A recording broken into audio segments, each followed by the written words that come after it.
তার মানে যেটা বুঝতে অসুবিধা হবে সবাই প্রশ্ন করবে। হ্যাঁ,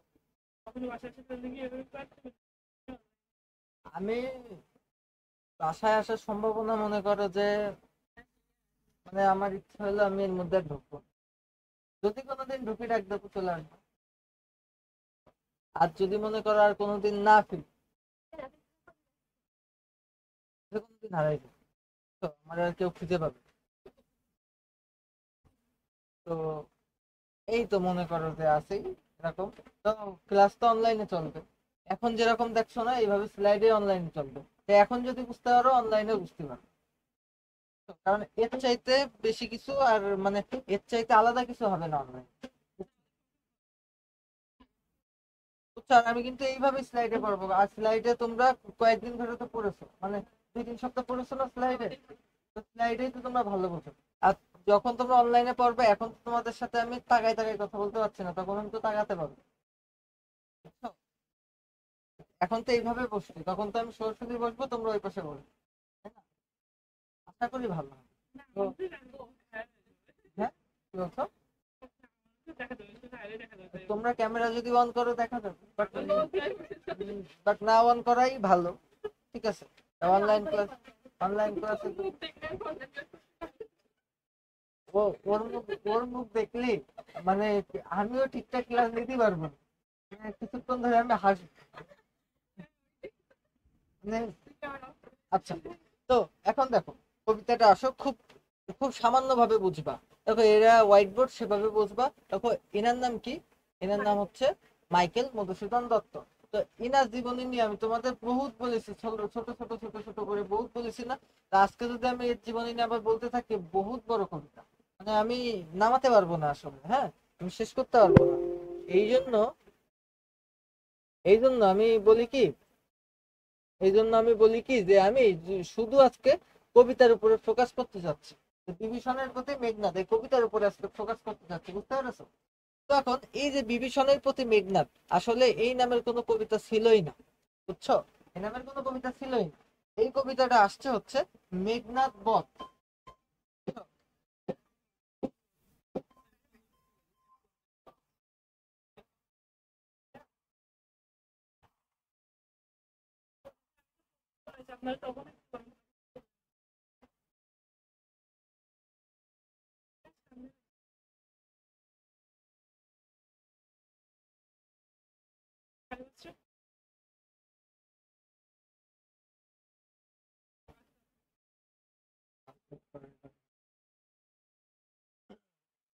তাহলে দেখো এই নামের আসলে কোনো কবিতা কখনো এক্সিস্টই করতো না, ঠিক আছে, বিভীষণের প্রতি মেঘনাদ নাম। বাট এইটা একটা মহাকাব্য থেকে নেওয়া হয়েছে যার নাম হচ্ছে মেঘনাদ বধ, ঠিক আছে, মেঘনাদ বধ। আচ্ছা, বধ মানে কি বলতো? বধ শব্দের অর্থ কি জানো তুমি? না না, বধ মানে হচ্ছে ধ্বংস করা বা মেরে ফেলা, এই টাইপের কিছু। তো মেঘনাদ বধ কারণে মেঘনাদকে মারার একটা সংগ্রাম, সেটা ছিল হচ্ছে মেঘনাদ বধ, ঠিক আছে। এখন কথা হচ্ছে আমাদের বিভীষণের প্রতি মেঘনাদে আমরা মেঘনাদকে হিরো হিসেবে দেখতে পাই। বুঝছো? মেঘনাদ কিন্তু আসলে রামায়ণে হিরো ছিল না। আর আরেকটা কথা, এই যে আমাদের মেঘনাদ বধ, এটা রামায়ণের একটা কাহিনী। তো রামায়ণ সম্পর্কে তোমাদেরকে একটু একটু বলবো, আমি খুব বেশি না। রামায়ণ সম্পর্কে আমি একটু বলবো। কিন্তু কথা হচ্ছে আমাদের এই মেঘনাদ মূলত মেঘনাদের কয়েকটা নাম আছে। একটা নাম হচ্ছে ইন্দ্রজিৎ। ইন্দ্র, আচ্ছা, ইন্দ্রজিৎ। ইন্দ্রজিৎ মানে কি বোঝো? ইন্দ্র মানে কি? দেবতা ইন্দ্র।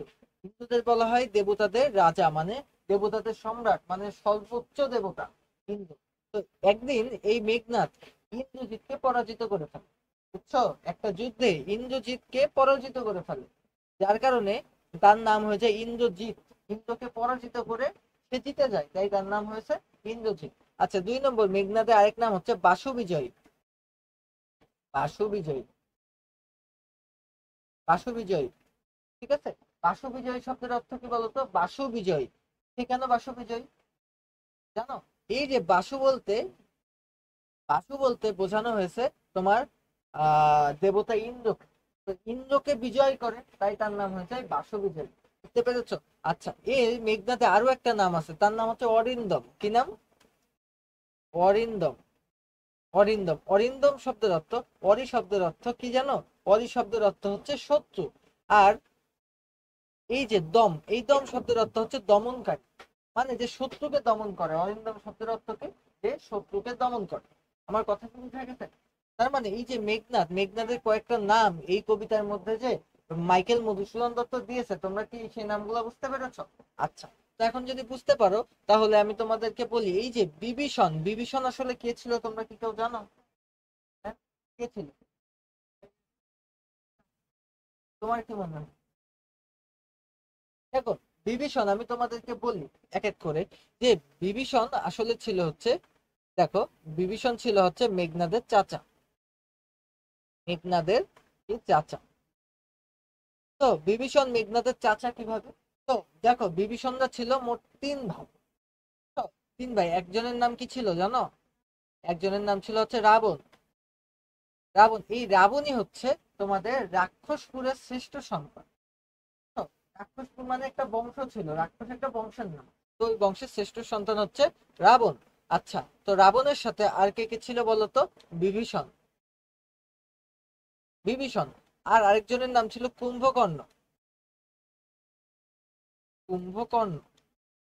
এই দেখো, এই যে আমাদের রাবণ, এই রাবণ ছিল হচ্ছে শ্রেষ্ঠ সন্তান। এবং এই যে রাবণের একটা ভাইয়ের নাম ছিল বিভীষণ এবং একটা ভাইয়ের নাম ছিল কুম্ভকর্ণ। বুঝতে পেরেছো? এবং এই যে বিভীষণ, বুঝছো, এই বিভীষণ ছিল খুব ন্যায়পরায়ণ এবং সৎ ব্যক্তি। তো এই যে তোমার রাবণ, কুম্ভকর্ণ, এদের যে অন্যায়, সেই অন্যায়টা এই বিভীষণ সহ্য করে নেয়। সহ্য না করে ও কি করে জানো? বিভীষণ, বিভীষণ শত্রুর দল, মানে কি, এই রাবণের শত্রু কে ছিল বলতো? রাম, রাম। আমার কথাও না বুঝলে বলবা যে রাবণের শত্রু ছিল রাম। তো রামের দলে যে বিভীষণ যোগ দেয়, বুঝতে পেরেছ? রামের দলে যে বিভীষণ যোগ দেয়, কারণ এই নীতির সাথে মেলে না। এই রাবণ কুম্ভকর্ণের নীতির সাথে বিভীষণের নীতি মেলে না। বুঝতে পেরেছ? তো বিভীষণ অন্যায়ের প্রতি অন্যায়ের মাথা নত করবে না বলে সে ডাইরেক্ট যে রামের দলে যোগ দেয়। তো এই যে মেঘনাদ কে ছিল বলতো? মেঘনাদ ছিল রাবণের ছেলে। মেঘনাদ ছিল কার ছেলে? রাবণের ছেলে।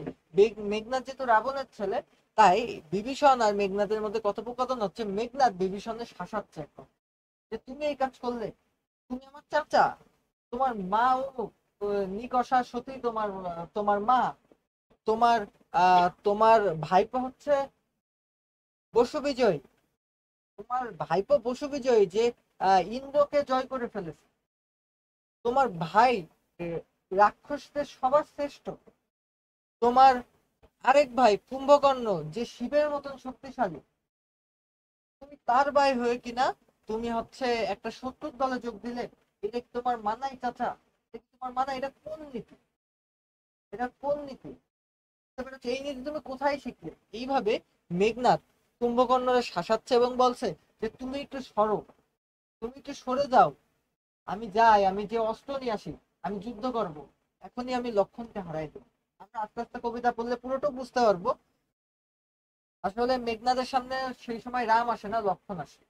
তো লক্ষণ রাম নিয়ে আমরা পড়বো, তার আগে আমি তোমাদেরকে একটু বলে রাখি রামায়ণের ছোট ছোট কাহিনীগুলো একটু আমার বলে রাখি, মানে ওভারভিউ একটা ধারণা দেবো তোমাদের রামায়ণ সম্পর্কে, ঠিক আছে?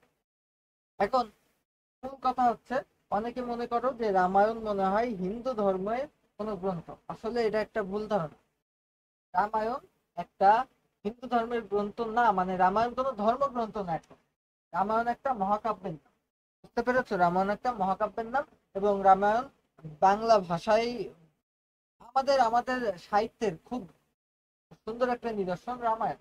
আর আমার মনে হয় রামায়ণ তোমাদের সবার পড়া উচিত, বিশেষ করে পড়া উচিত রামায়ণ। দেখো, এই মহাভারত, রামায়ণ, এগুলা কিছু কিছু জিনিস সাংঘর্ষিক বাস্তবের সাথে, কিন্তু এগুলা মানুষ বিশ্বাস করে, বেশিরভাগ মানুষই বিশ্বাস করে। আবার অনেকে নাটক হিসেবে নেয়, চিত্রনাট্য হিসাবে নেয়। এখন তুমি কি হিসাবে নিবা সেটা তোমার ব্যক্তিগত ব্যাপার, বুঝছো? তো এখন কথা হচ্ছে, এই যে আমাদের যে বিভীষণ ছিলেন, এখন আমি তোমাদের যে রামায়ণের গল্প একটু বলি তাহলে। অযোধ্য, অযোধ্য নামের একটা রাজ্য ছিল, একটা শক্তিশালী রাজ্য ছিল, অযোধ্য নামের একটা শক্তিশালী রাজ্য। এই রাজ্যে একজন রাজা ছিল, তার নাম ছিল হচ্ছে দশরথ। বুঝছো? তো অযোধ্যা রাজ্যের একজন শক্তিশালী রাজা যার নাম ছিল দশরথ, বুঝছো? এখন দশরথের হচ্ছে তিনটে বউ ছিল। একজনের নাম ছিল হচ্ছে কৌশল্যা, একজনের নাম ছিল কৈকরী, কৈকরী, আর একজনের নাম ছিল হচ্ছে সুমিত্রা, বুঝছো? তো এখন এই যে আমাদের এই কৌশল্যা এবার দেখো মজার বিষয় হচ্ছে এই যে দশরথের তিনটা বউ ছিল, তিনটার বাচ্চা হলো, ঠিক আছে? এই দশরথের তিনটা বউ ছিল, বউ বিয়ে ঠিকই করে রাখিল, মানে রাজাদের মেলাগুলো বউ না থাকলে মানে এটা একটা লজ্জার ব্যাপার। সে রাজা, তার মেলাগুলো বউ নেই, এটা কোনো কথা হইলো? এটা তার লজ্জার ব্যাপার। কিন্তু আসলে রাজা তার মেলাগুলো বউ নেই, এটা একটা লজ্জার ব্যাপার, কিন্তু আসলে সে বউ নিয়ে যে হ্যাঁ, কি সমস্যা, কি সমস্যা কি তোমাদের? হ্যাঁ, কিন্তু দেখো, কিন্তু এই বউ নিয়ে যে তার কোনো কাজে আসবে না, সেটা তো সে মানে সেটা কাজে এসলো কি এসলো না এটা ম্যাটার না, ম্যাটার হলো তার বউ রাখতে হবে। তার বউ আছে কিন্তু দীর্ঘকাল বাচ্চা হয় না, তাইলে তার কি বিয়ে করার কোনো প্রয়োজন ছিল না? তো বিভিন্ন যজ্ঞ টজ্ঞ করে আমরা দেখেছি, রামায়ণ মহাভারত দুই জায়গায় দেখেছি যজ্ঞের মাধ্যমে বাচ্চা হয়। ঠিক আছে, তো যজ্ঞের মাধ্যমে এই তিনজনের চারটে বাচ্চা হয়। মানে এই যে সুমিত্রার দুইটা বাচ্চা হয়, একজনের নাম ছিল হচ্ছে লক্ষণ, আর একজনের নাম ছিল হচ্ছে শত্রুঘ্ন। আচ্ছা, আর এই যে আমাদের কৈকেয়ী, এর এর যে সন্তান ছিল তার নাম ছিল হচ্ছে ভারত। এর নাম অনুযায়ী কিন্তু ভারতের নামকরণ করা হয়। এবং পরবর্তীতে এই যে কৌশল্যার যেই ছেলে ছিল তার নাম ছিল হচ্ছে রাম। আচ্ছা, এদের বংশ ছিল হচ্ছে রাঘব বংশ, এদের বংশের নাম ছিল রাঘব বংশ। আমার কথা বোঝো, এরা কোন বংশ ছিল? রাঘব বংশ। আর রাঘব বংশের শ্রেষ্ঠ সন্তান হচ্ছে রাম। রাঘব বংশের শ্রেষ্ঠ সন্তানকে শ্রেষ্ঠ হচ্ছে রাম, বুঝছো? রামচন্দ্র। রামচন্দ্র নামের একটা তামিল নায়ক আছে, দেখছো? রামচরণ। রামচরণ, হ্যাঁ, নাক বুঝা কর। স্মার্ট না, অনেক স্মার্ট না? রামচরণ, মারো মারো ওরে মারো।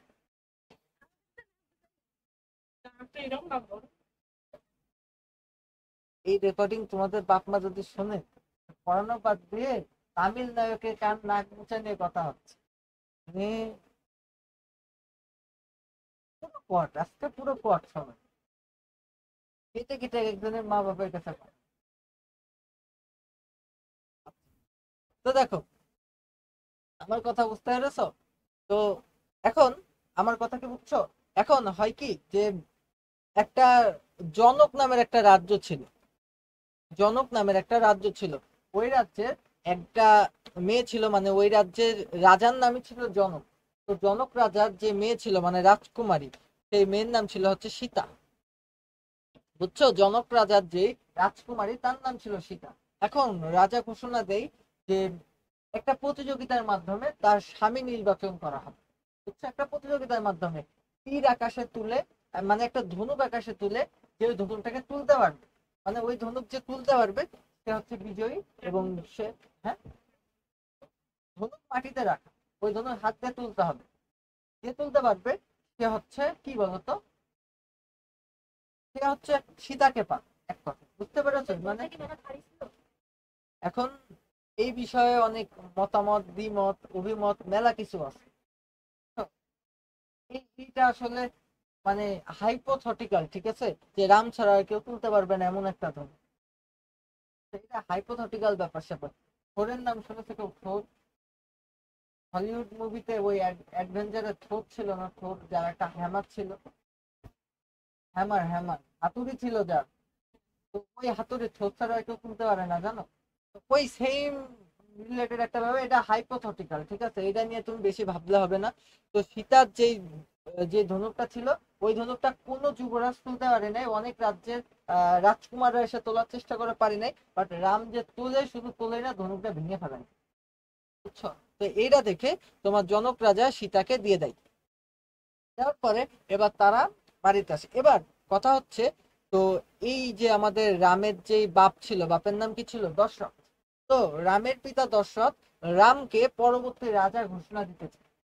পরবর্তী এই যে আমাদের যে আহ অযোধ্যা নামের যে রাজ্য আছে, এই রাজ্যের রাজা ঘোষণা দিতে চাই কাকে? রাম। কিন্তু মজার বিষয় হচ্ছে যে ওনার যে দ্বিতীয় স্ত্রী, এই যে কৈকেয়ী, ওই কৈকেয়ীর কাছে এই যে অযোধ্যা রাজার যে দ্বিতীয় স্ত্রী, ইনার কাছে আগের থেকে কমিটমেন্ট করে রাখছিল, তোমার ছেলের আমি রাজা বানাবো।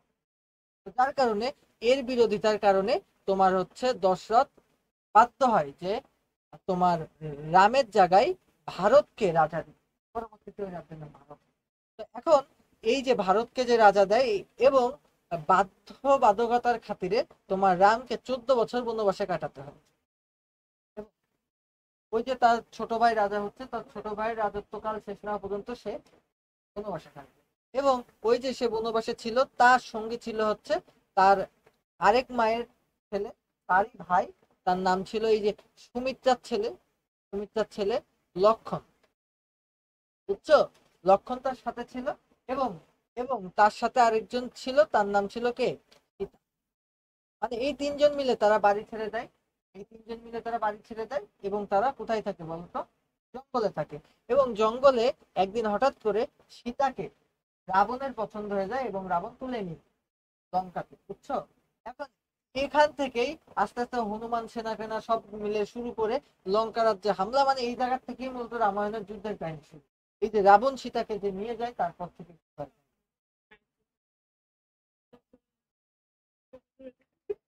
এই কাহিনী পরে, বুঝলে? রামায়ণের কাহিনী পরে। আগে এটা পড়ে নাও, পরে। তো বুঝছো? তো এখন এই যে এই জিনিসটা মেনে নিতে পারিনি বিভীষণ। বিভীষণ এই জিনিসটাকে অপরাধ হিসেবেই নেয়। অপরাধ হিসেবে নেই, যার কারণে ও কিন্তু ওর ভাইয়ের বিপক্ষে দাঁড়ায় যায়। হ্যাঁ, ও কিন্তু ওর ভাইয়ের বিপক্ষে দাঁড়ায় যায়। আমার কথা বুঝতে পেরেছো? রামায়ণের মূল কাহিনীটা কি বুঝছো? পরবর্তীতে সীতারে রাম ফিরাই নিয়ে আসে অবশ্যই। রাম ফিরাই নিয়ে আসার পরে আবার তারা ওই যে তোমার অযোধ্যা রাজ্যে ফিরে যাওয়ার পরে তারা আবার তার যে ভাই ভারত ছিল, ভারত তোমার তখন রাজ্য হস্তান্তর করে দেয় রাম, তখন রাম রাজা হয়ে যায়। বুঝতে পেরেছো? আচ্ছা, তো এই ছিল মূলত কাহিনী। এবার আচ্ছা, আমরা কবিতার মধ্যে ঢুকি। দেখো, কবিতার মধ্যে ঢোকার আগে তোমাদের সামনে আরেকটা জিনিস আছে, শব্দার্থ। এই শব্দার্থ গুলো তোমাদের রিভিউ যদি না করো, কবিতা কিচ্ছু বুঝবা না। তো শব্দার্থ গুলো এক এক করে রিভিউ করাই। এই বিভীষণকে জানো? বিভীষণ জানো। মেঘনাথকে সেটাও জানো, একটু আগে বলে আসছি। তো এই যে পশিল, পশিল মানে হচ্ছে প্রবেশ করা। ঠিক আছে। এরপরে রক্ষপুর মানে হচ্ছে রাক্ষসদের যে রাজ্য, সেটা হচ্ছে রক্ষপুর। এরপরে তাঁত, তাঁত শব্দের অর্থ বাবার সমতুল্য বা পিতা সমতুল্য। তাঁত মানে হচ্ছে বাবার সমতুল্য বা পিতা সমতুল্য। নিকষা, নিকষা হচ্ছে রাবণের মা। বুঝছো? নিকষা হচ্ছে রাবণের মা। কবিতার মধ্যে পড়বা যে মেঘনাথ বলছে, নিকষা সতী তোমার জননী। বুঝছো? বলবে নিকষা সতী তোমার জননী, তোমার সহোদর রাক্ষস শ্রেষ্ঠ। এরপরে এই যে শলি সম্ভনীব, শলি সম্ভনীব। দেখো, শলি সম্ভনীব শব্দের অর্থ হচ্ছে মহাদেবের মতো শক্তিশালী। বুঝতে পেরেছো? শলি সম্ভনীব মানে কি? মহাদেবের মতো শক্তিশালী। এরপরে কুম্ভকর্ণ, কুম্ভকর্ণ মানে কি বলতো? কুম্ভকর্ণ কে ছিল? কুম্ভকর্ণ ছিল রাবণের ভাই ছিল। ঠিক আছে, উম, রাবণের ছোট ভাই না, মধ্যম ভাই, মেজে ভাই। ঠিক আছে। এরপরে বাসবিজয়ী ইন্দ্রজিৎ। বাসবিজয়ী ইন্দ্রজিৎ মানে কি? আমি বলছিলাম একদম প্রথমে মেঘনাথকে বাসবিজয়ী ইন্দ্রজিৎ বলা হয়। তুমি ভুলে খেয়ে ফেলা, বলো নাই তো? আচ্ছা, এই আগের দিন পরীক্ষা দিছিলে? কত হয়েছে? তুমি কত পাইছো?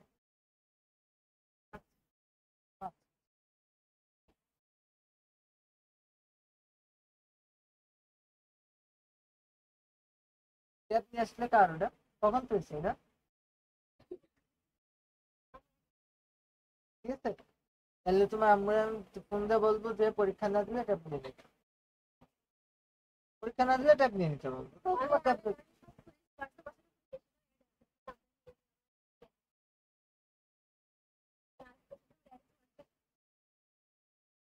তোমার ট্যাব দিয়ে লাভ দেখে 2 দিন পর পর কেড়ে নিতে হয়। তুমি এমন এমন জায়গায় তোমার ঢুকতে মন চায় যেখানে তোমার বয়স না হলে ঢুকা যায় না। হ্যাঁ, ওর ভালো হওয়া উচিত না? তোমার ফোনের মধ্যে কিছু নেই, কারণ হিস্ট্রি রিলেট তো করাই।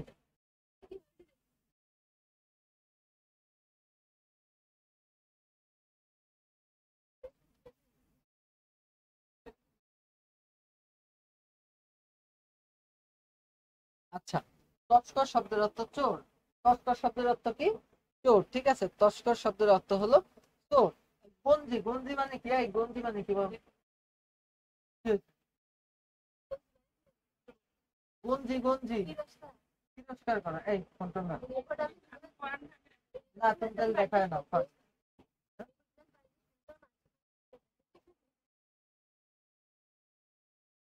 এই ক্লাস যদি ইউটিউবে যাবে।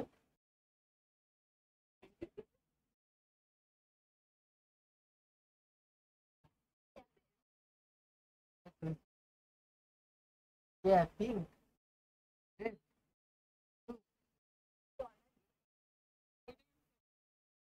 আচ্ছা, হয়েছে। তো এখন দেখো তস্কর মানে কি? চোর। হ্যাঁ, তস্কর মানে হচ্ছে চোর।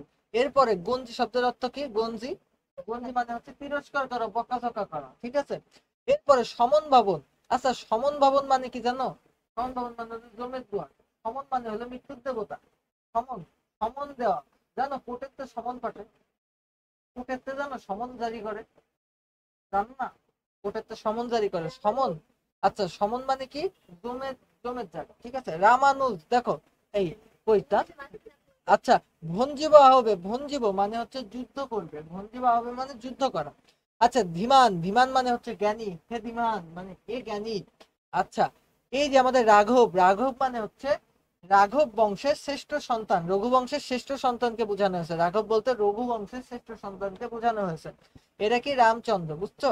আর রাবণ, রাঘব দাস মানে রঘু বংশের যে শ্রেষ্ঠ সন্তান রাম, তার দাস মানে এই জায়গায় বিভীষণকে বোঝানো হয়েছে। রাঘব দাস বলতে বিভীষণকে বোঝানো হয়েছে। বুঝতে পেরেছো? বুঝো নাই তোমরা? আচ্ছা, এরপরে রাবণী, রাবণী মানে হচ্ছে রাবণের ছেলে। রাবণী মানে কি? রাবণের ছেলে, রাবণের ছেলেকে মেঘনাদ। এরপরে স্থাপিলা বিধুরে বিধি, স্থানুল ললাটে মানে চাঁদকে আকাশে স্থির ভাবে স্থাপন করা। এটার আরো সুন্দর একটা মিনিং আছে, সামনে কবিতার মধ্যে পাবা। এবার বিধু মানে চাঁদ, এটা মাথায় রেখো, বিধু মানে চাঁদ। এরপরে আসো, যে স্থানু মানে হচ্ছে নিশ্চল। আচ্ছা, এরপরে রক্ষী রথী বা যুদ্ধরত বীর বা রাখাল চালক, এগুলো মাথায় রেখো। আচ্ছা, মৃগেল কেশরী, মৃগেল কেশরী মানে হচ্ছে এক কথা সিংহ, সিংহ। আচ্ছা, শৈবাল, শৈবাল দলের ধাম মানে শ্যাওলার মতো পুকুর বা জলাশয়। আচ্ছা, এখন দেখো এইগুলা, এইগুলা পড়ে নিও, এগুলা পড়ানোর তেমন কিছু নাই, পড়লে বুঝবা। আচ্ছা, এই যে সৌমিত্রী, দেখো সৌমিত্রী মানে কি? সৌমিত্রী মানে হচ্ছে দেখো সৌমিত্রী, সৌমিত্রী। আচ্ছা, সৌমিত্রী এই কথাটা আসছে হচ্ছে সুমিত্রা। এই দেখো সৌমিত্রী, এটা আসছে হচ্ছে সুমিত্রা থেকে। আচ্ছা, সৌমিত্রী কোথা থেকে আসছে? সুমিত্রা থেকে। এখন সুমিত্রা মানে কি বলতো? সুমিত্রা কে ছিল? সুমিত্রা কে ছিল? দশরথের বউ, দশরথের বউ ছিল সুমিত্রা। কার মা ছিল? লক্ষণের মা ছিল। সুমিত্রা ছিল হচ্ছে লক্ষণের মা, লক্ষণের মা। এই সুমিত্রা ছিল কার মা বলতো? লক্ষণের মা। যেহেতু সুমিত্রা লক্ষণের মা ছিল, সেহেতু তোমরা একটা কথা বুঝতে পারছো, সুমিত্রা লক্ষণের মা, তার মানে কি বলো? এই কথা দ্বারা তুমি কি বুঝলে? এই যে এই যে সৌমিত্রী, সৌমিত্রী মানে লক্ষণকে বোঝানো হয়েছে, লক্ষণকে বোঝানো হয়েছে। আমার কথা বুঝছো? এখানে কি বলেছে দেখো, সৌমিত্রী। আচ্ছা, নিকুম্বিলা যজ্ঞাগার মানে একটা পূজার মণ্ডপ, যেখানে, যেখানে একটা গোপন জায়গা, এক কথায় যেখানে তোমার মেঘনাথ, মেঘনাথ তোমার পূজা করতে গেছিল। নিকুম্বিলা যজ্ঞাগার একটা গোপন জায়গা। প্রগল্ভে মানে নির্ভীক চিত্তে, দম্ভী মানে অহংকারী। ঠিক আছে। আচ্ছা, নন্দন কানন মানে স্বর্গের বাগান, এটা মনে রাখো, নন্দন কানন মানে স্বর্গের বাগান। তো হিন্দু পুরাণে লেখা আছে নন্দন কাননে সুন্দর সুন্দর অপ্সরারা ঘুরে বেড়ায়। অপ্সরা মানে আমাদের যেরকম হুর, ওদের তেমন অপ্সরা। তো স্বর্গের অপ্সরা, বুঝছো? অপ্সরা, অপ্সরা। এখন দেখো, মহামন্ত্র বলে নরসে। আচ্ছা, এটা কবিতা পড়তে পড়তে পড়তে ক্লিয়ার হবে, এটা এটা কবিতা পড়তে পড়তে ক্লিয়ার হবে।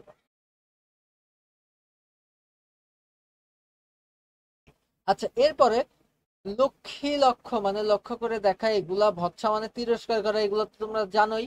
আচ্ছা, মজাইল মানে বিপদ সৃষ্টি করা, মজাইল মানে বিপদ সৃষ্টি করা, মাথায় রেখো এটা। বসুদা, বসুদা মানে পৃথিবী, তেই মানে সেই জন্য। আচ্ছা, রুশিলা মানে রাগান্বিত হওয়া, রুশিলা মানে রাগান্বিত হওয়া। বসবদাস, আচ্ছা দেখো, বসবদাস, এই যে বসবদাস, দেখো বসু বিজয় কাকে বলছিলাম? বসু বিজয় কাকে বলেছিলাম, মানে কে বসু বিজয়? মেঘনাদ বসু বিজয়। বসু বিজয় মানে কে? বসু বিজয় মানে কি বলতো?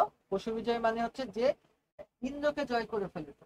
এখন এই দেখো, বসব তিরাস, তিরাস মানে কি বলতো? তিরাস মানে ভয় পাও না, তিরাস মানে ভয় পাও না। বসব তিরাস মানে, এই বসব মানে হচ্ছে ইন্দ্র, বুঝছো? যে ইন্দ্রের তিরাস, ইন্দ্রের তিরাস কে ছিল? ইন্দ্রকে যে হারাই দিয়েছে সেই তো ইন্দ্রের তিরাস। ইন্দ্রের একমাত্র ভয় তো সেই ছিল। সে কে? মেঘনাথ। তার মানে এই যে বসব তিরাস কে বলতো? মেঘনাথ। বুঝতে পেরেছো? বসব তিরাস হচ্ছে মেঘনাথ। মন্ত্র, মন্ত্র শব্দের অর্থ হচ্ছে ধ্বনি। আচ্ছা, এরপরে আচ্ছা, জিমুতেন্দ্র, জিমুতেন্দ্র মানে হচ্ছে মেঘের ডাক, জিমুতেন্দ্র মানে মেঘের ডাক। আচ্ছা, এরপরে বলি মানে হচ্ছে বলবান। আচ্ছা, এরপরে জলাঞ্জলি, জলাঞ্জলি মানে শেষ করে দাও, ফেলাই দেওয়া, মানে একদম ত্যাগ করে দাও, জলাঞ্জলি মানে একদম ত্যাগ করে দাও। এরপরে, এরপরে দেখো নিচ মানে হীন, আর দুর্মিত মানে অসৎ বা মন্দ বুদ্ধি। বুঝতে পেরেছো? আচ্ছা, এই শব্দগুলা এই কবিতা পড়ার আগে এই শব্দগুলো অবশ্যই একবার রিভাইজ দিয়ে নিতে হবে। এই শব্দগুলো অবশ্যই একবার রিভাইজ দিয়ে নিতে হবে। যদি রিভাইজ দিয়ে নিতে পারো, দেন তোমার দেখবা যে অনেক ভালো হবে, মানে বুঝতে পারবা। এবার আসো, আমরা আস্তে আস্তে পুরো মহাকাব্যের মতন, নাটকের মতন গল্প করে করে তোমাদের পড়াবো। তো দেখো, এই স্বভাব যাবে না তোমাদের কুচাকুচি করার সময়।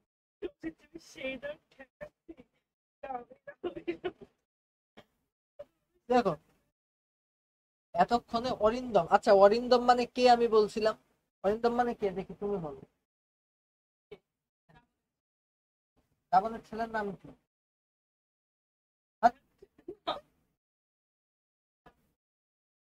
তাই বলো, রাবণের ছেলের নাম কি?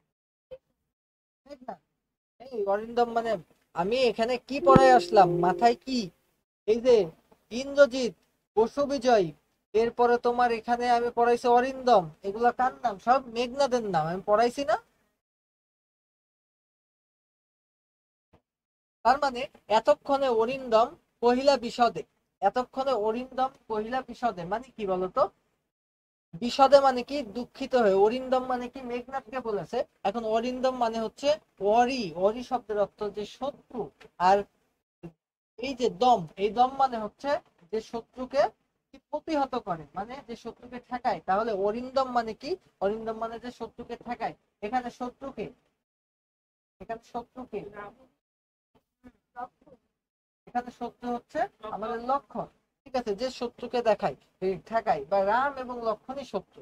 তো এতক্ষণে অরিন্দম পহিলা বিশদে মানে অরিন্দম বিষাদে বলিল, মানে দুঃখস্বরে বলিল, কেমনে আসি লক্ষণ কুশীল, কুশীল মানে পৌঁছানো। কিভাবে, কিভাবে লক্ষণ, কিভাবে লক্ষণ পৌঁছালো এখানে? বুঝতে পেরেছো? কেমনে আসিল লক্ষণ কুশীল, কিভাবে লক্ষণ এখানে পৌঁছালো? রক্ষপুরে মানে রাক্ষসদের নগরে কিভাবে লক্ষণ এখানে পৌঁছালো? হাই তাত, তখন পাশে তাকায় দেখে কি যে বিভীষণ পাশে দাঁড়ায় আছে। মানে ওর আপন চাচা লক্ষণের পাশে দাঁড়ায়। তখন বলে যে হাই তাত, উচিত কি তব এ কাজ, মানে এই যে আমার পিতার সমতুল্য, তাত মানে তো পিতৃ সমতুল্য, হ্যাঁ আমার পিতার সমতুল্য, এই কাজ কি তুমি ঠিক করেছো? এই কাজ কি তুমি ঠিক করেছো? তুমি রাবণকে, ওই তুমি লক্ষণকে আমার, আমার আমাদের আহ লক্ষ্যপুরে, লক্ষ্যপুরে ঢুকাই দিয়েছো, এই কাজকে তুমি ঠিকঠাক করেছো? হাইতাত, হাইতাত উচিত কি তব এই কাজ, এই কাজ কি তোমার উচিত হয়েছে? নিকষা সতী তোমার জননী, তোমার মা নিকষা সতী সওদার রক্ষশ্রেষ্ঠ, সওদার রক্ষশ্রেষ্ঠ মানে তোমার সওদার মানে তোমার আপন ভাই। আপন ভাই কে বলতো? রাবণ, যে হচ্ছে রাক্ষসদের শ্রেষ্ঠ। এরপরে শলি শম্ভুনিব, শলি শম্ভুনিব মানে কি বলো? শলি শম্ভুনিব মানে হচ্ছে যা শিবের মতন শক্তি। শলি শম্ভুনিব কুম্ভকর্ণ, তোমার ভাই কুম্ভকর্ণ, যা শিবের মতো শক্তিশালী। আর তোমার ভাতাপুত্র বাসব বিজয়ী, তোমার ভাতাপুত্র মানে তোমার ভাইপো, ভাইপো মানে মেঘনাথ, মেঘনাদ হচ্ছে ইন্দ্রকে জয় করে ফেলেছে, মানে তোমার দেবতা ইন্দ্রকে পরাজিত করে ফেলেছে, সে বাসব বিজয়ী।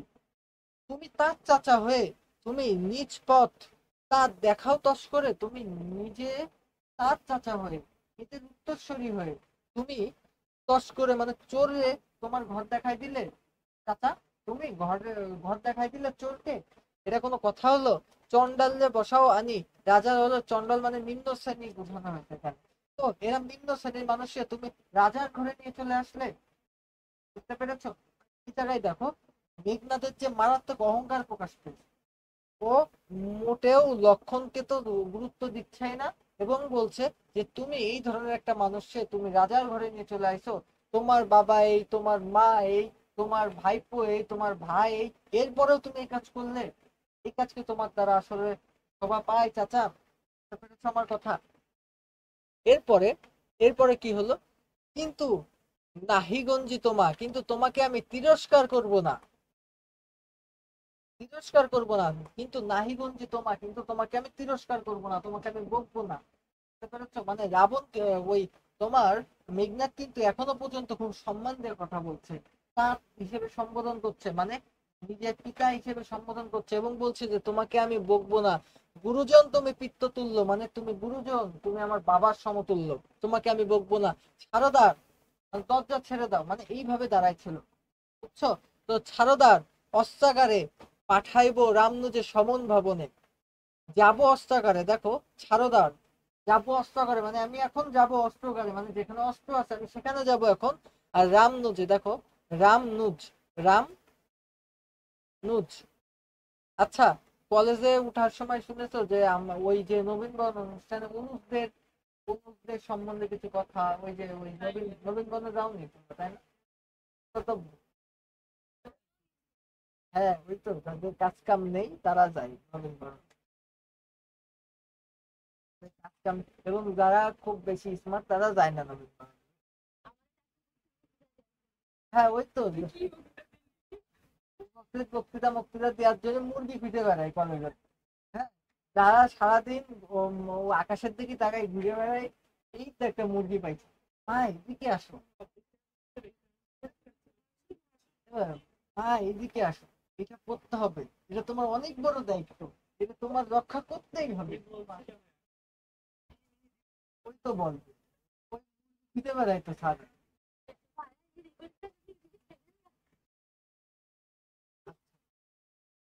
তো এখন দেখো, দেখো কিন্তু নাহিগঞ্জি তোমার, মানে তোমার আমি বকবো টকবো না। তো এখন দেখো, এই যে রামনুজ, মানে অনুজ, মানে বোঝো অনুজ মানে হচ্ছে ছোট বা নিচে, মানে যে তোমাকে ফলো করছে। তো দেখো এখন পাঠাইবো রামনুজে, মানে রামের অনুজকে, দেখো রামনুজ, রামনুজ মানে রামের অনুজ, মানে রামের ছোট বা রামকে যে অনুসরণ করে সে কি? সে লক্ষণ, বুঝছো? লক্ষণ মানে দাস কেন হবে? রামকে যে অনুসরণ করে, রামের যে ছোট সে কি? লক্ষণ। তার মানে তুমি এখনই ছাড়ো, আমি লক্ষণ যে পাঠাবো কোথায়? সমন ভবনে, মানে ওরা জমির দুয়ারে পাঠিয়ে দেবো, মানে মেরে ফেলে দেবো, আমার কথা বলছো? আচ্ছা, লঙ্কার কলঙ্ক আজই ভঞ্জিব হবে, মানে লঙ্কার কলঙ্ক আজকেই মিটাই ফেলবো। তুমি যে লঙ্কাকে কলঙ্কিত করেছো, শত্রুকে ঘরের মধ্যে নিয়ে এসে, ওই কলঙ্ক আমি আজকেই মিটাই ফেলে দেবো। শুধু আমার একবার ছাড়ো, আমার যেতে দাও। তোমার কথা বলো, এখনো পর্যন্ত বুঝতে কি কোনো অসুবিধা আছে? অনেক কঠিন লাগছে? আচ্ছা, উত্তরীলা বিভীষণ ইতিহায় সাধনা, দেখো উত্তরীলা বিভীষণ এতক্ষণ ধরে শাসাচ্ছিল কে বলতো? এই কথাগুলো কে বলছিল? এই কথাগুলো কিন্তু মেঘনাদের ছিল। কিন্তু এবার উত্তর দেয় বিভীষণ, উত্তরীলা বিভীষণ, মানে বিভীষণ উত্তর দিচ্ছে বিথায় সাধনা, মানে এই যে মেঘনাদ, তুমি যে বলছো আমার সরে যেতে, তুমি যে ইয়েকে পাঠাবা, তুমি জমের দুয়ারে দুয়ারে পাঠাবা, এইসব কথা একদম বৃথা, বৃথা, এই কথা বৃথা, আমি ছাড়বো না, বুঝছো? বৃথায় সাধনা, রাঘব দাস আমি। তো রাঘব দাস আনি, মানে রাঘব দাস মানে কি বলতো? রঘুবংশের শ্রেষ্ঠ সন্তান রাম, যার দাস, মানে রাঘব দাস কে এখানে? বিভীষণ, বিভীষণ, বিভীষণ রাঘব দাস মানে কি? রামের দাস, মানে রাঘব দাস আমি কি প্রকারে তাহার বিপক্ষে কাজ করিব? আমি রামের দাস, আমি রামের বিপক্ষে কিভাবে কাজ করবো? বুঝতে পেরেছ? রক্ষিত অনুরোধ, তোমার অনুরোধ রক্ষার জন্য আমি কিভাবে রামের বিপক্ষে কাজ করব? আমি তো রামের দাস, আমি কেন রামের বিপক্ষে কাজ করব? কথা বুঝতে পেরেছ? আচ্ছা, দেখো সেম লাইন দুইবার চলে আসছে। আচ্ছা, উত্তরীরা কাতরে রাবণী, রাবণী মানে হচ্ছে রাবণের ছেলে। রাবণের ছেলে কে বলতো এটা? রাবণের ছেলে মেঘনাদ। তোমার মনোযোগ কোথায়? তোমার মনোযোগ নাই, তোমার কোনো ডিস্টার্ব, কোনো সমস্যা? আচ্ছা, তো রাবণের ছেলে কে বলো? এবার যার মনোযোগ থাকবে না নাম ধরে ধরে বলবো যে তোমার কি মনোযোগ নেই, তোমার কি মনোযোগ নেই, ঠিক আছে? আচ্ছা, উত্তরীলা কাতরের রবণী মানে কি? রবণী মানে কি বলতো? রাবণের ছেলে। তার মানে এতক্ষণ ধরে এই কথাটা কে বলছিল? এই যে উত্তরীলা বিভীষণ বিথায় সাধনা, এই কথা কিন্তু বিভীষণের কথা। এই কথার পরিপ্রেক্ষিতে উত্তর দিল কে? রাবণ। যে হে পিতব্য, ধুত্তরি রাবণ না তো, এটা মেঘনাদ। রাবণী, রাবণী মানে হচ্ছে রাবণের ছেলে মেঘনাদ, বুঝছো? হে পিতব্য, হে পিতার সমতুল্য, তব বাক্যে ইচ্ছা মরিবারে, আমার মরে যেতে ইচ্ছা করছে। কার মরে যেতে ইচ্ছা করছে? মেঘনাদ। কার মরে যেতে ইচ্ছা করছে? মেঘনাদের। আচ্ছা, রাঘবের দাস তুমি, কেমনে ও মুখে আনিলে এ কথা? তাত কহতা দাসেরে, মানে বলতে চাচ্ছে যে তুমি রামের দাস, এই কথা তুমি কিভাবে মুখে আনলে? তুমি এই কথা কিভাবে মুখে আনলে চাচা? হ্যাঁ, এই কথা শোনার আগে আমার তো মরে যাওয়া উচিত ছিল, আর আমার মরে যাওয়া ভালো ছিল। কহতা দাসেরে মানে তুমি আমারে বলো, তুমি আমারে বলো তুমি কিভাবে বললে যে তুমি রামের দাস? বুঝছো, তুমি কিভাবে বললে যে তুমি রামের দাস? তোমার তোমার ভাই, ভাই রাবণ, তোমার আরেক ভাই কুম্ভকর্ণ, তোমার ভাইপোর নাম কি? মেঘনাদ, তোমার ভাইপো মেঘনাদ, তোমার মা নিকষা সতী। তো এখন তুমি কিভাবে বলো যে তুমি রামের দাস? বুঝছো আমার কথা? আচ্ছা, এরপরে তোমার ইস্তাপিলা বিধুরে স্থান ললাটে, পরে কি ভূতলে শশী যান গড়াগড়ি ধুলোয়। আচ্ছা, এই কথা বলেছে কে জানো? এই কথা বলেছে হচ্ছে এই যে, না না, এই কথা দেখো, উত্তরীলা কাতরে রাবণী, এই কথা তো এখনো শেষ হয়নি। এই কথাটাও কিন্তু আমাদের মেঘনাদের কথা, মেঘনাদের কথা। আমার কথা বুঝছো? এইটাও মেঘনাদের কথা। তো এখানে বলেছে যে ভাগ্য কি এরকম যে একদম নিম্ন শ্রেণীর মানুষের শিবের কপালে বসাই দেবে? ভাগ্য কি এরকম যে একদম নিম্ন শ্রেণীর মানুষের শিবের মতন একজন মানুষের কপালে বসাই দেবে? হ্যাঁ, ভাগ্য কি এরকম? তার দেখে কোনোদিন মাটিতে গড়াগড়ি খেতে দেখেছো? এই কথাই বলেছে যে তুমি কি তার দিয়ে কোনদিন মাটিতে গড়াগড়ি খেতে দেখেছো? কোথায় আমরা আর কোথায় কোথায় রাম? তুমি রামের দাস হও কিভাবে? এই কথা তুমি কিভাবে মুখে আনবে? বুঝতে পেরেছো আমার কথা? এরপরে দেখো, কে বাসে অধম রাম? কিরা রাম কে? মানে ও কিন্তু এই কথাগুলো সব কিন্তু মেঘনাথের, বুঝতে পারছো তো? মানে মেঘনাথ কিন্তু মারাত্মক খেপে গেছে, বলছে কে রাম? কে রাম কে? রাম কে? এমন কি হয়ে পড়েছে? স্বচ্ছ সরোবরে করে কেলি, রাজহংস পঙ্কজ কাননে, যায় কি সে কভু, কভু পঙ্কিল সলিলে। এর মানে বলেছে দেখো, এই এখানে এই দেখো, এই যে রাজহংস মানে তো রাজহাঁস জানো। পঙ্কজ কাননে, পঙ্কজ মানে হচ্ছে কি বলতো? পঙ্কজ মানে হচ্ছে তোমার পদ্মবন। পঙ্কজ, পঙ্কজ কানন মানে পদ্মবন, মানে তোমার স্বচ্ছ সরোবর মানে, স্বচ্ছ সরোবর মানে কি বলতো? স্বচ্ছ পানির বা জলাশয়। তো দেখো বলেছে রামকে, তুমি কি কোনোদিন দেখেছো রাজহাঁস স্বচ্ছ পুকুর ছেড়ে, স্বচ্ছ পদ্মবন ছেড়ে, স্বচ্ছ পদ্মবাগান ছেড়ে কোনোদিন পঙ্কিল সলিলে, মানে কোনোদিন, কোনোদিন পচা শৈবালের পুকুরের মধ্যে, কাদার মধ্যে জলবিলি করছে? কোনোদিন দেখেছো রাজহাঁস সে পচা কাদার মধ্যে ঘুরে বেড়াতে, পরিষ্কার পুকুর ছেড়ে? তুমি কিভাবে রামের দাস হলে? বুঝতে পেরেছো? মানে মেঘনাদের কি অহংকার ছিল, বুঝতে পেরেছো? সে রামকে কিভাবে ছোট করছে। তো এবার বলছে যে মৃগ কেশরী কবে, হে বীর কেশরী সন্তোষে শৃগালের মৃত্যু ভাবে। তুমি কি কোনোদিন দেখেছো শৃগাল আর সিংহ কোনোদিন বন্ধু হয়েছে? তুমি কি কোনোদিন দেখেছো শৃগাল আর শৃগাল মানে হচ্ছে হাইনা টাইপের প্রাণী, ওরাও মাংসাশী কিন্তু সে সিংহের বরাবরে না। তুমি কি দেখেছো কোনোদিন শৃগাল? মৃগ মানে, তো তুমি কি কোনোদিন দেখেছো যে শৃগাল, শৃগাল মানে কি হরিণ? কি তুমি হরিণ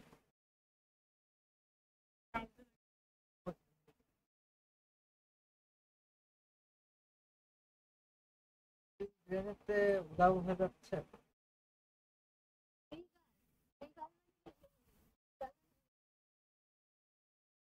না, আমরা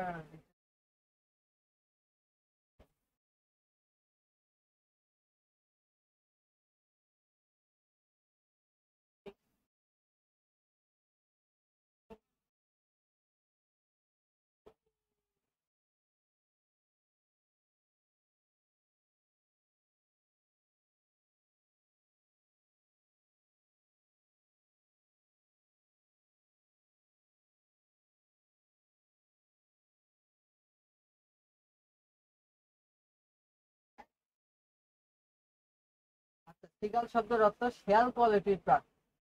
তো, সিগাল মানে হরিণ, বললাম না মাংসাশী প্রাণী। আমি বিড়াল বলেছি। আচ্ছা তাহলে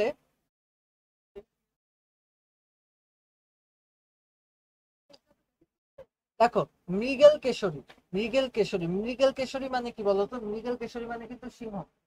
মৃগেল কেশরী মানে সিংহ। আর সিগল মানে শিয়াল জাতীয় প্রাণী। তার মানে শিয়াল জাতীয় প্রাণী, মাংসাশী প্রাণী। তো দুইজনই মাংসাশী হলেও তুমি কি কোনোদিন দেখেছো যে সিংহ, সিংহ আর হচ্ছে তোমার ওই যে কি বলে ওইটারে, সিংহ আর শিয়াল বা সিগাল, এরা একসাথে কোনোদিন বন্ধু হয়? ওরা কখনো বন্ধু হয় না। ওদের কোয়ালিটি আলাদা, বুঝছো? ওদের কোয়ালিটি আলাদা। তো তুমি কোনোদিন সিগালের সাথে কি সিংহরে দেখবা? দেখবা না তো। তাই তার মানে কি বোঝানো হলো? তার মানে কোয়ালিটি বোঝানো হলো যে কোথায় রে আমার, কোথায় তুমি, তুমি কিভাবে ওর দাস হও? বুঝছো? কোথায় রে আমার, কোথায় তুমি, তুমি কিভাবে ওর দাস হও? একটা কথা বুঝছো? আচ্ছা, অজ্ঞ দাস, অজ্ঞ দাস, বিজ্ঞ তুমি, অজ্ঞ দাস বিজ্ঞ তুমি, মানে তুমি বিচক্ষণ, তোমার জ্ঞান বুদ্ধি আছে, বিজ্ঞ তুমি। অবিদিত নহে কোনো কিছু, অবিদিত নহে কোনো কিছু তোমার চরণে, মানে তোমার কাছে কোনো কিছুই অজানা না, তুমি সবকিছুই জানো।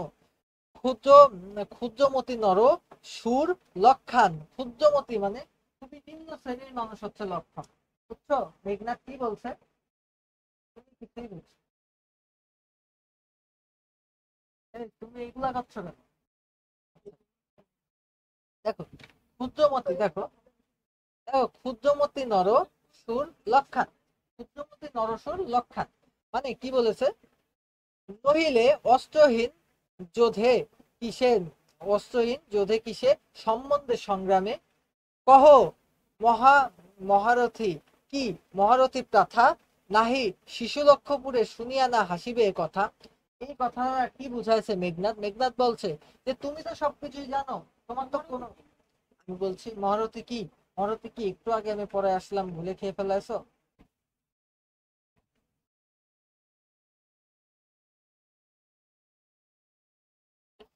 ওই, এই তো মহা, বীর বীর মহারথী প্রাথা, এই দেখো মানে কি বীর, শ্রেষ্ঠ বীর আচরণ যুদ্ধের প্রাথা, বুঝছো?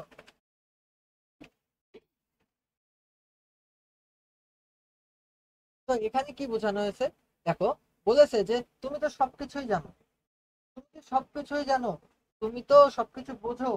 তো তোমার কি মনে হয় যে একজন অস্ত্রহীন একটা মানুষের সামনে যে দাঁড়ায়, সে কি খুব বড় যোদ্ধা, সে কি খুব বড় বীর? এই কথা শুনে তো আমাদের শিশুও হাসবে। মানে মেঘনাথ তখন বলে, মেঘনাথের প্রচুর পরিমাণ, মেঘনাথ যেহেতু অনেক বড় যোদ্ধা ছিল, মেঘনাথ যেহেতু ইন্দ্রকে হারাই ফেলেছে, মেঘনাথ যেহেতু ইন্দ্রজিৎ, সেহেতু মেঘনাথের কিন্তু অহংকারও ছিল অনেক। মেঘনাথ বলছে যে তোমার কি মনে হয় যে লক্ষণ একটা ক্ষুদ্র মানুষ, কারণ সে, সে যদি বড় যোদ্ধা হতো, সে কোনোদিন একটা নিরস্ত্র মানুষকে মারার জন্য আসতো না। তুমি এই কথা যদি আমাদের লক্ষ্যপুরে, মানে আমাদের লক্ষ্যপুরের যদি তুমি ছোট বাচ্চাদের বলো, তারাও হাসতে শুরু করবে। ও তো বীর না, ও তো কাপুরুষ। এই কথা কে বলছে বলো তো? মেঘনাথ বলছে। বুঝছো আমার কথা? এই কথা মেঘনাথ বলছে। এরপরে দেখো, ছাড়ো পথ আসিব ফিরিয়া, মানে পথ ছেড়ে দাও, আমি আবার ফিরে আসবো, আমি পালাবো না, আমি আবার ফিরে আসবো, ঠিক আছে, পালাবো না। তা কে বলছে বলো তো? ছাড়ো পথ আসিব ফিরিয়া এখন। মেঘনাদ, এই কথা মেঘনাদ বলছে, মানে আমার পথ তুমি ছেড়ে দাও, আমি আবার ফিরে আসবো। পালাবো না। কোথায় পালাবো?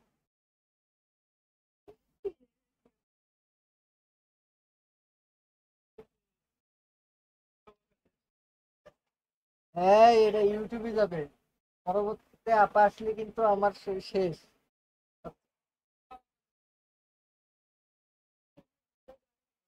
এই নাম ধরে বলে দিতে হবে যে দোষ আমার না।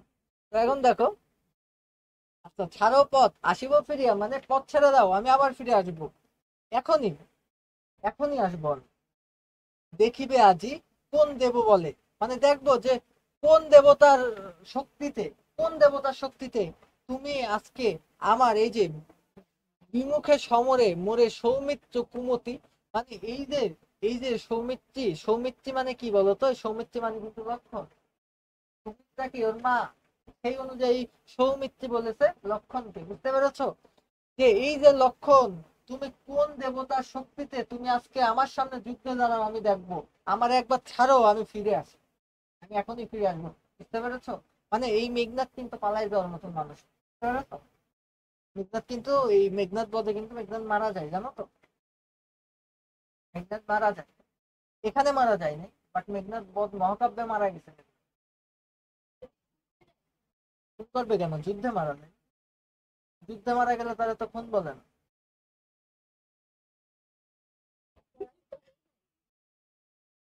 দেখো যে আছে, অনেক কাহিনী আছে।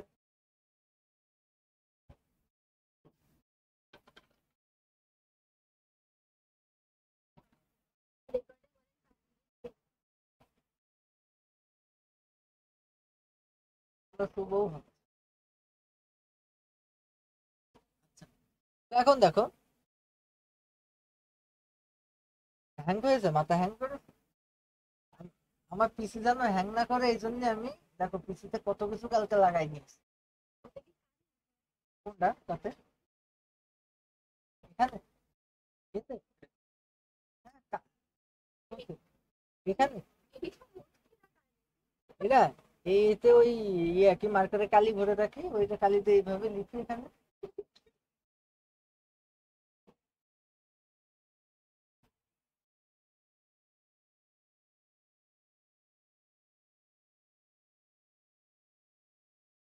এই তোমাদের বুঝতে অসুবিধা হচ্ছে? এই কবিতাটা যে তুখল লেভেলের কঠিন কবিতা, কিন্তু বুঝতে অসুবিধা হচ্ছে।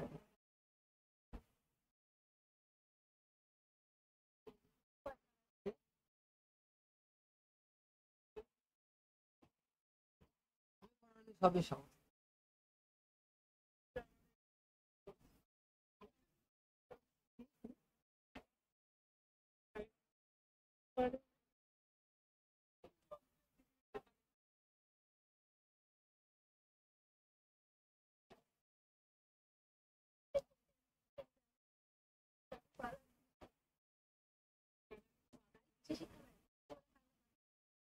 বুঝছো?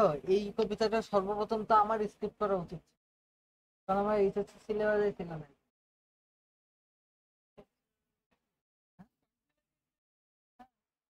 এটা ছিল না তো। অনেক কিছু আছে যা তোমাদের পড়ায় আমাদের ছিল, বুঝছো? তো এইগুলো হচ্ছে শিক্ষিত লোক মাত্র সশিক্ষিত, একটা কথা আছে না? এই যে যোগ্যতা ছিল। এই কবিতা পড়ানোর দক্ষতা অর্জন করতে যে আমার খুব কষ্ট করতে হয়েছে মনে হয়, এই প্রত্যেকটা ওয়ার্ড জানা। আমি যে কষ্ট তোমাদের জন্য করি, তার তার 50% কষ্ট যদি করতে, তাহলে তোমরা সব কপার হতো। কপার না, তোমরা সব কপারও হইলে না, কপার, কপারও হইলে। হতে পারলে আলহামদুলিল্লাহ, হতে পারলে আলহামদুলিল্লাহ। দিবা কোথায়? এইচএসসি? এখানে এর ছাড়াই উঠতে পারবা?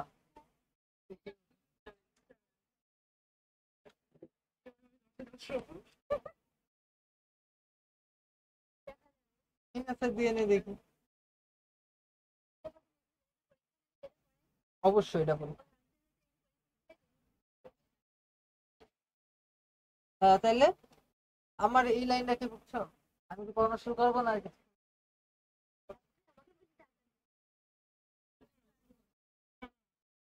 তাই একটু শুরু করি, আমাদের মধ্যে আজান দিলে আবার থাম। দেখো, নাহি দোষী আমি বৎস। বৎস মানে কি? বাছা, ছেলে। মানে আমি দোষী না, এই এই কথা কে বলছে? এই দেখো, নাহি দোষী আমি বৎস, আমি দোষী না, এই কথা কে বলছে বলো তো? বিভীষণ বলছে যে, মেঘনাদ তো বলছে যে বাবা আমি দোষী না, আমি দোষী না, মানে এটা আত্মপক্ষ সমর্থন করছে যে আমি দোষী না। বৃথা বৎস মোরে, বৃথা, বৃথা বৎস মোরে, তুমি, মানে তুমি খাও আমারে বকছো, বাবা আমি দোষী না। বুঝতে পেরেছো? এই যে আমার এই যে green line, black line, red line সব পড়ে মানে কি একটা অবস্থা। দাঁড়াও, আমি এটা ছোট করলেই দেখা যাবে। সব পড়ে গেছে, মানে যা যা সম্ভব ছিল পড়া, কোনোটা বাদ দিন, সব ফেলাই দিই।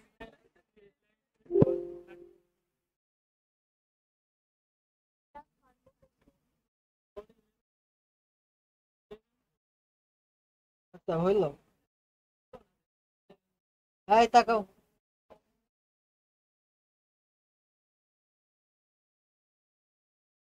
আর আর আর আর অল্প কিছু লাইন, আর 5-10 লাইন বাকি। তো সমস্যা নাই, 5-10 লাইন।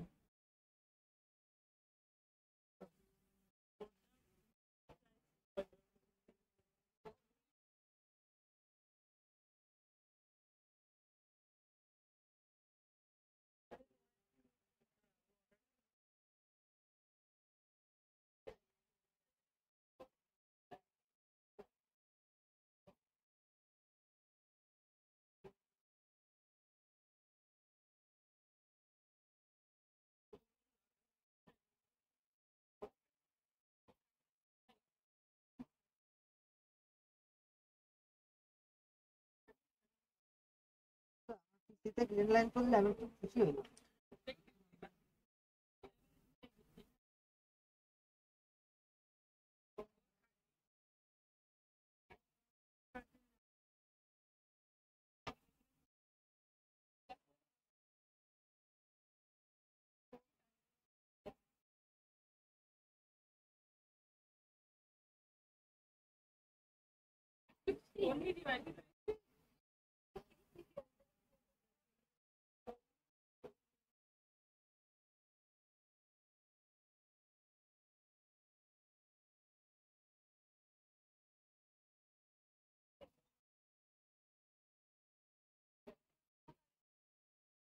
ছেলেটাকে চেনো তো?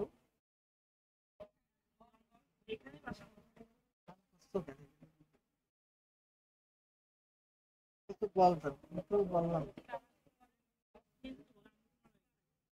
হচ্ছে ভঙ্গি বেশি, এই ধরনের ছেলেপেলে পছন্দ করে। আশা তো খারাপের কিছু।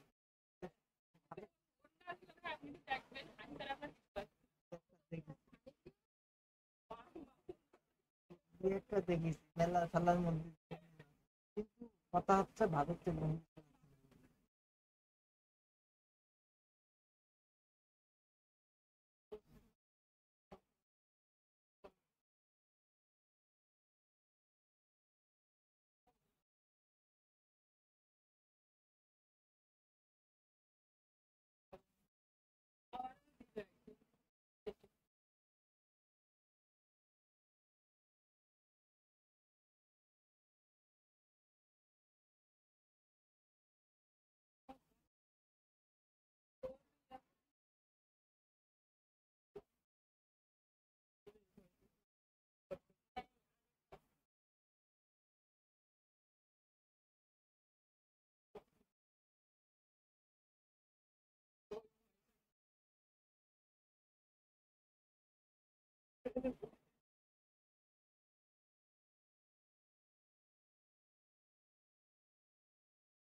আচ্ছা, চলো শুরু করি। আচ্ছা।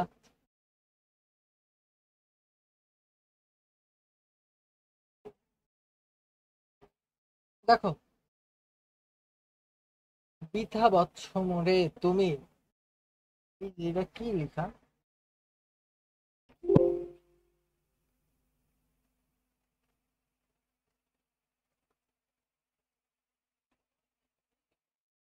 এই ব্যাপারটা কম। আচ্ছা, বলেছে যে আমাকে ফাও তুমি বকে না, বকে কোনো লাভ নাই। ঠিক আছে, নিজ কর্ম দোষে, নিজ কর্ম দোষে, এটা কি লিখো, নিজ কর্ম দোষে হাই। আচ্ছা ওইটা আমি আমার এই গ্রিন লাইন বিলাক লাইনের জন্য, নিজ কর্ম দোষে হাই মজাইলা এ কনক লঙ্কা রাজা, মহিলা আপনি বিরত শত পাপে দেবকুল, তবে পাপ পুণ্য লঙ্কাপুরী। প্রলয়ে যেমনি বসুধারা ডুবেছে লঙ্কা, এ কলসলিলে রাঘবের পদাশ্রয়ে রক্ষার্থে আশ্রয়ীতেই আমি, পরদোষে কে চাহে মজিতে। তো এই যে এখানে যে লাইনগুলো আছে, তো লাইনের অর্থ আমি তোমাকে বলি। বলেছে যে আমারে ফাও দোষ দিয়ে লাভ নাই, তোমাদের নিজের দোষে আজকে তোমাদের এই অবস্থা, বুঝছো? যে শতত পাপে দেবকুল, দেবকুলে অনেক পাপ আছে, দেবকুলে অনেক পাপ আছে, এটা সত্য কথা যে দেবকুলে অনেক পাপ আছে, কিন্তু তবে পাপ পূর্ণ লঙ্কাপুরি, মানে এই লঙ্কাপুরি পুরোটাই পাপে পূর্ণ। দেবকুলে কিছু পাপ থাকলেও তোমার লঙ্কাপুর পুরোটাই পাপে পূর্ণ। বুঝতে পেরেছো? প্রলয় যেমনই, প্রলয়ে যেমন পৃথিবী ডুবে, ওই বন্যায় যেমন সবকিছু ডুবে যাবে, ঠিক এমন এমনই তুমি পাপের, পাপে তোমরা সবের লঙ্কা সব ডুবে যাচ্ছে, বুঝছো? পাপের লঙ্কা পুরোটাই ডুবে যাচ্ছে। এবং রাঘবের, রাঘব কোনটা? রাম। তো রামের পায়ে এই জন্যই আমি আশ্রয় নিয়েছি, অন্যের পাপে তো আমি ডুববো না, বুঝছো? যে অন্যের পাপে তো আমি ডুববো না, এই জন্য আমি রামের পায়ে আশ্রয় নিয়েছি। বুঝছো? এটা কে বলছে? এটা আত্মপক্ষ সমর্থন করে বলছে হচ্ছে কে বলো? আত্মপক্ষ সমর্থন করে এরা বলছে বিভীষণ, বুঝছো? এর পরবর্তীতে আসো, ধর্মপদগামী হে রাক্ষস অনুজ, এই দেখো রাক্ষস অনুজ, রাক্ষস রাজানুজ, দেখো রাক্ষসের রাজাদের অনুজ, মানে কি রাক্ষসের রাজা কে ছিল? রাক্ষসের রাজা রাবণ, রাবণের অনুজ মানে রাবণের ছোট ভাই কে ছিল? বিভীষণ। মানে এই কথাটা বিভীষণ বলছে, কে বলছে বলতো? মেঘনাথ। মেঘনাথ, মেঘনাথ বলছে যে হে রাক্ষস রাজের ভাই, হে আমার চাচা, বিখ্যাত জগতে তুমি ধর্মগামী, মানে তোমার তো ধর্ম ঠিক আছে, তুমি তো জগতে অনেক বিখ্যাত, কিন্তু তুমি কোন ধর্ম মতে, মানে তুমি কোন ধর্মের মতে তুমি কহ দাসে শুনি, মানে তুমি কোন ধর্মের মতে এই কথা বলছো আমি একটু শুনি। জ্ঞাতিত্ব ভ্রাতা জ্ঞাতি সকলকে দিলা জলঞ্জলি, মানে সবকিছু ছেড়ে দিয়ে, কি কি বলতো? জ্ঞাতিত্ব, ভ্রাতা, জাতি সবকিছু ছেড়ে দিয়ে স্বাস্থ্য বলে গুণবান যদি পরাজন, গুণহীন স্বজন তথাপি নির্গুণ স্বজন শ্রেয়। মানে শাস্ত্র এই কথা বলে। শাস্ত্র মানে কি বলতো? শাস্ত্র মানে বোঝো, মানে নীতি কথার যে ধর্ম, ওইখানে কি বলে জানো? বলে যে যদি মনে করো যে তোমার পরের একজন লোক তাহলে গুণের অধিকারী হয়, কিন্তু তোমার নিজের লোক যদি গুণ নাও থাকে, তাও সে তোমার কাছে ভালো হবে। বুঝছো? এই কথা কে বলছে? বিভীষণ। কে বলছে? কে? মেঘনাথ। মেঘনাথ বলছে যে যতই অপরাধী হোক পরের মানুষ, তাও তো সে অন্যের চাইতে, যতই অপরাধী হোক নিজের মানুষ, তাও তো সে পরের চাইতে ভালো। বুঝতে পেরেছো? না, রাবণ এখনো মারা যায়। এরপরে বলছে যে নির্জন স্বজন শ্রেয়, নির্গুণ স্বজন শ্রেয়। বুঝতে পেরেছো? পর পর সদা এ শিক্ষা হে রক্ষবর কোথায় শিখিলে? এই ধরনের শিক্ষা তুমি কোথায় শিখিলে? তো বলো, এই ধরনের শিক্ষা তুমি কোথায় শিখলে? বুঝতে পেরেছো আমার কথা? কিন্তু বৃথা গঞ্জিত মা, কিন্তু তোমার বকা তো, মনে করো যে তোমার বকাও যা, না বকাও তা, তোমার বকা তো বৃথা, বৃথা গঞ্জিত মা, তোমার বকার কোনো কারণই নেই। ঠিক আছে? হেন সহবাসে, মানে একসাথে বাস করে, বুঝছো? একসাথে বাস করে হে পিতব্য বর্বরতা কেন না শিখিবে? তুমি যাদের সাথে বাস করেছো, এমন লোক এসে এই হেন সহবাসে, মানে তুমি যাদের সাথে বাস করেছো তাদের সাথে বাস করে এই ধরনের বর্বরতা, এই ধরনের নৃশংসতা তুমি শিখবে নাই বা কেন? বুঝছো? এই ধরনের প্রশ্ন সে করেছে। গতি যার নিজ সহ নিজ সে দুর্মিত, মানে যার গতি নিচের দিকে সে তো দুর্মিত হবে। কথা বুঝতে পেরেছো? বলো আর কোনো প্রশ্ন?